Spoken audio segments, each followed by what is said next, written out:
नमस्कार मित्रों, कैसे हो मित्रों।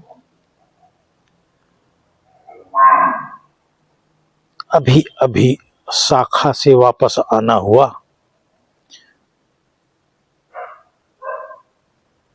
घर की मातृशक्ति ने हाथ में कॉफी पकड़ा दी। इस बीच विचार हुआ कि अपने मित्रों से कुछ विचार आधारित संवाद कर लिया जाए।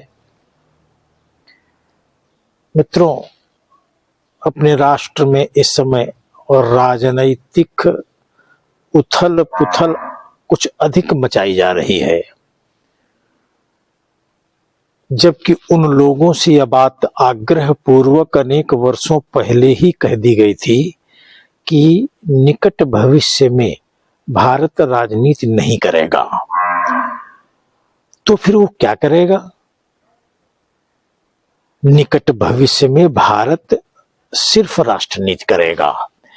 यह बात जब कही गई थी तो अनेक राजनीतिज्ञों ने इसका विकल्प विकास नीति से जोड़कर देखा था और उन्होंने कहा था कि राजनीति नहीं, सिर्फ विकास नीति होना चाहिए।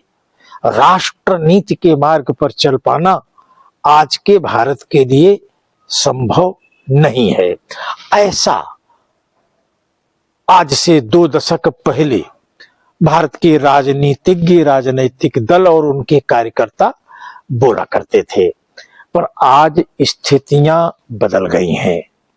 आज भारत भूमि पर राष्ट्रनीति लागू है। तो प्रश्न उठता है कि राष्ट्रनीति क्यों लागू की जाए? हाँ, जिन लोगों को यह अधिकार प्राप्त है कि संविधान में राजनीति करने का अधिकार हमें प्राप्त है, ठीक उसी संविधान में हमें राष्ट्रनीति करने का भी अधिकार प्राप्त है। सिर्फ राजनीति करने वाले लोग राष्ट्रगान के अनुयायी हैं। उनको राष्ट्र की सांस्कृतिक विरासत, भारत और भारतीयता से कोई लेना देना नहीं है। वह कन्वर्ट इंडिया के जरिए भारत में रहकर कन्वर्जन को महत्व दे रहे हैं, जबकि उसी संविधान में राष्ट्रगीत के अनुयायियों का भी एक मत और स्वभाव है कि उनका कहना है कि हम भारत भूमि पर राजनीति नहीं, सिर्फ राष्ट्रनीति ही करेंगे। अब इस संघर्ष में जनता किसके साथ है, ये देखना पड़ेगा। भारत भूमि पर जनता राष्ट्रनीति के साथ खड़ी होती हुई दिख रही है, राष्ट्रनीति के साथ दृढ़ता पूर्वक चलती हुई दिख रही है और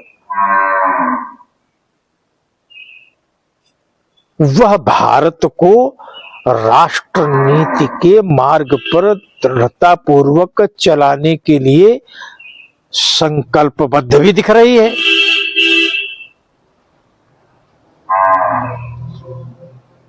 ऐसे में हम भारतीयों का यह नैतिक कर्तव्य बनता है कि हम सब अपने राष्ट्र की इस इच्छा के साथ चलें।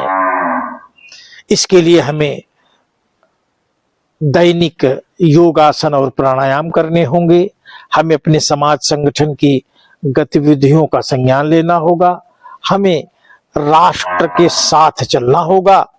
राष्ट्र को अपनी अयोग्य एवं संकीर्ण बुद्धि के अनुरूप चलाने का प्रयत्न हम सब ना करें।